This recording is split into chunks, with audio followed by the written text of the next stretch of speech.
News ക്ലിക്കിന് വിജയം, മാധ്യമ സ്വാതന്ത്ര്യത്തിനും. ഇന്ത്യയിൽ മാധ്യമങ്ങൾക്കെതിരെ നടക്കുന്ന നിയമവിരുദ്ധ വേട്ടയുടെ ഇരയാണ് ഓൺലൈൻ വാർത്താ പോർട്ടലായ ന്യൂസ് ക്ലിക്കും അതിൻ്റെ സ്ഥാപകൻ പ്രബീർ പുരകായസ്ഥയും.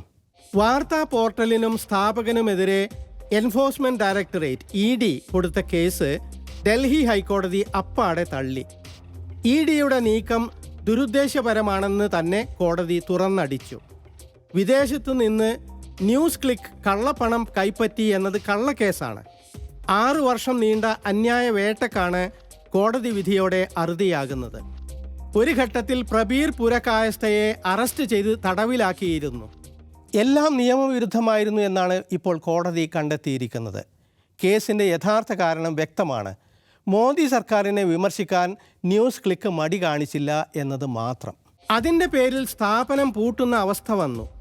ജേർണലിസ്റ്റുകളുടെ വീടുകൾ റെയ്ഡ് ചെയ്തും ഉപകരണങ്ങൾ പിടിച്ചെടുത്തും വർഷങ്ങളോളം അധികൃതർ പീഡിപ്പിച്ചു. ഇതിന് സർക്കാർ പക്ഷ മാധ്യമങ്ങളുടെ പിന്തുണയും ഉണ്ടായി. ന്യൂസ് ക്ലിക്കിന് ചൈന അനുകൂല നിലപാടുണ്ടെന്നും മറ്റും ഇന്ത്യ ടുഡേ ആരോപിച്ചു. NIA അന്വേഷിക്കണമെന്ന് ഓർഗനൈസർ പോലുള്ളവ ആവശ്യപ്പെട്ടു. എല്ലാ ആരോപണങ്ങളും ഇപ്പോൾ എടുത്ത് ചുരുട്ടിയെറിഞ്ഞിരിക്കുന്നു കോടതി. ഇതിൻ്റെ പേരിൽ ദുരിതവും നഷ്ടവും അനുഭവിച്ചവർക്ക്, വ്യാജ ആരോപണം ഉന്നയിച്ചവരും കള്ളക്കേസെടുത്തവരും എന്ത് നഷ്ടപരിഹാരമാണ് നൽകുക?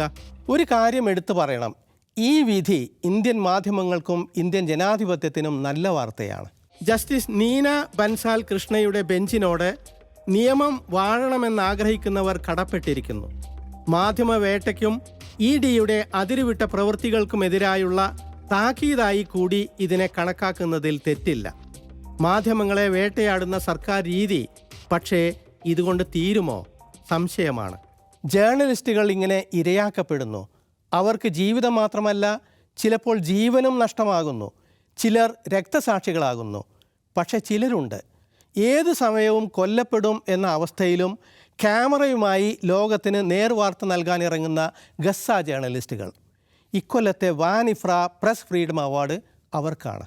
ഗസ്സയിൽ ഓരോരുത്തരായി കൊല്ലപ്പെടുമ്പോഴും അവർ കർമ്മനിരതരാണ്.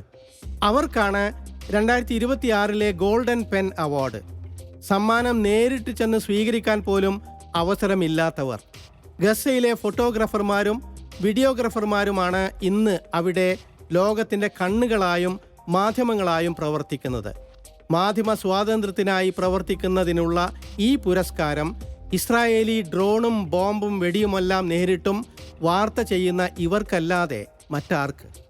തൊട്ടു മുന്നിൽ സഹപ്രവർത്തകർ മരിച്ചു വീഴുമ്പോഴും സ്വന്തം കയ്യോ കാലോ നഷ്ടപ്പെടുമ്പോഴും അവർ ഉറച്ചു നിന്ന് ജോലി ചെയ്യുന്നു.